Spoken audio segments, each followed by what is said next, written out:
पुरुषोत्तमम्। परम दयाल जब धरती पर आते हैं, अंधकार को दूर करके आलोकित कर देते हैं, अर्थात ज्ञान के चक्षु दान करते हैं।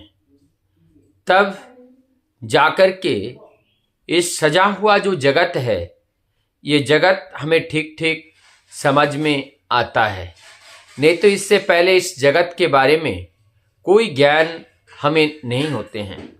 जितने भी लोकाचार है, जितने भी जो कर्मकांड है, ये सारे कर्मकांड मुनि ऋषियों के द्वारा हमारे सुस्वस्थ रहने के लिए डिजाइन किया गया है। उस वैज्ञानिक दृष्टिकोण से उस भाव भंगिमा को हमें ठीक ठीक समझना चाहिए। जब इस व्रत पार्वन उपवास को हम ठीक से समझ लेते हैं, तभी पूर्ण सार्थकता इस उत्सव का, इस व्रत का, इस पूजन का तब हमें प्राप्त होते हैं। हम लोगों ने देखा कि दुर्गा माँ की पूजा होती है। एक शरत ऋतु में, शरत काल में होती हैं, जिसको शारदीय दुर्गा पूजा के नाम से जाना जाता है। और एक पूजा इस बसंत काल में होती है माँ दुर्गा की, इसीलिए वासंती पूजा के रूप में भी जाना जाता है। और इस दोनों का अलग अलग नाम भी दिया गया है।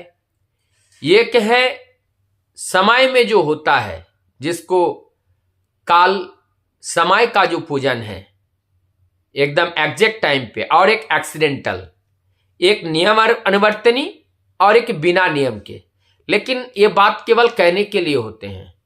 यदि किसी का एक्सीडेंट हो रहा है तो इसका मतलब उनका जो बदचलन के वजह से वो लोगों को देखने में लगा या अचानक हुआ है, लेकिन इसके पीछे वहां तक पहुंचने के लिए, उनकी परिपक्वता को प्राप्त करने के लिए जो गलत आचरण है, कई सालों से उनके अंदर विद्यमान होकर के चल रहा था, और वो परिपक्व होने के बाद ही इस तरह के घटना उनके जीवन में हुआ। लेकिन देखने वाले को लगता है कि एक्सीडेंटल केसेस है, इसके अलावा और कुछ नहीं है। तो इस तरह से ये जो काल, जैसे अभी ये जो बोधन बसंत पंचमी, हम लोग जानते हैं कि अभी अभी हमने कड़ाके की ठंड झेले हैं, जिससे सारे पेड़ पौधे के जो पत्ते हैं वो झड़ गए हैं, पतझड़ हो गए हैं। और अभी बसंत ऋतु में हर पेड़ पौधे एकदम श्रृंगार कर रही हैं। सारे पेड़ पौधे में सुंदर फल आ रहे हैं, फूल आ रहे हैं। एक मनोरम मनमोहक दृश्य हम जब देखते हैं प्रकृति की, और बड़ा आनंददायी होते हैं, बड़ा मन लुभावन होता है, ऐसी आकर्षणीय होता है। ये सृष्टि में प्रकृति का जो नवरूप है, नव श्रृंगार है, ये देखने को मिलता है। तो इस नवरूप नव श्रृंगार के रूप में ये वासंती पूजा, इस पूजा का अर्थ ही होते हैं परिपूर्ण करना। कैसे हम अपने को परिपूर्ण करें, तो एक नए चेतना, नए ऊर्जा के साथ हम इस ऊर्जा को प्राप्त करके एक नए चेतना, नए बुद्धि, नए स्वभाव और एक पलटवार करते हुए अपने जीवन को नए तरीके से चलाएं। हो सकता है हमने अपने जीवन में अनेक भूल हुई हैं, अनेकों भ्रांतियां हुई हैं, अनेक गलतियां हुई हैं। सारे भ्रांतियां, सारे भूल को दरकिनार करते हुए अब नवरूप से हम प्रभु की चिंतन करते हुए फिर हम एक बार विस्तार में जाने का प्रयास करें।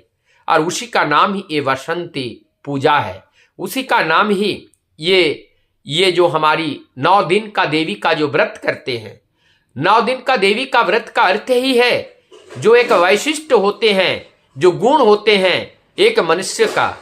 और ये नवगुण जब हमारे अंदर, जैसे नवदा भक्ति होते हैं, 9 तरह से भक्ति करके हम प्रभु को पा सकते हैं। इस तरह से जब नवगुण एकत्रित होते हैं एक ही मनुष्य के अंदर, जब ये नवगुण पाए जाते हैं और इस नवगुण को धारण करके वो दुर्गा की तरह शक्तिशाली हो जाते हैं, और तब उनके सामने आने वाली जो बाधाएं हैं, जो अज्ञानताएं हैं, जो अंधकार रूपी जो दीवार है, वो दीवार को नाश करके अपने जीवन के गति को रोके बिना अपने लक्ष्य तक ले जाने में वो सक्षम होते हैं। इसलिए बोलते हैं दुर्गा दुर्गति नाशिनी। ये जो दुर्गा शक्ति को अर्जन करने के बाद हमारे अंदर जो दुर्गति का, अज्ञानता का जो दीवार है, उस दीवार को बुलडोजर की तरह, ज्ञान रूपी बुलडोजर से उनको ध्वस्त कर देना है। जब तक हम ध्वस्त नहीं कर पाते हैं तब तक वास्तव में हम जान ही नहीं पाते हैं। हम देखते हैं ये वसंती पूजा का ये समय जो है, एक नई फसलें आती हैं। जिस समय हम शीतकालीन शरद पूजा करते हैं वो अकाल बोधन कहा जाता है, एक्सीडेंटल उस पूजा को कहा जाता है। रामनवमी का तात्पर्य अनेक प्रकार से है। जब भगवान राम जब सीता को हरण करके ले गए और रावण से जब युद्ध छिड़ गया तो रावण को प्रजा करने के लिए राम की शक्ति की जरूरत थी। ये लोगों को दिखाने के लिए है। जो स्वयं भगवान होते हैं वो तो एक ही क्षण में सब कुछ समाप्त करके सीता को ला सकते थे, लेकिन ये भौतिक जगत है, लौकिक जगत है। यहाँ पे चमत्कार, पुरुषोत्तम चमत्कार दिखाना नहीं चाहते हैं। यहाँ पे आचरणशील मर्यादित पुरुष है, इसलिए मर्यादा को लंघन करना नहीं चाहते हैं। इसलिए साधारण मनुष्य जिस तरह से कार्य करेंगे, ठीक प्रभु राम ने उस तरह से कार्य करके हम लोगों को सीख दिए हैं।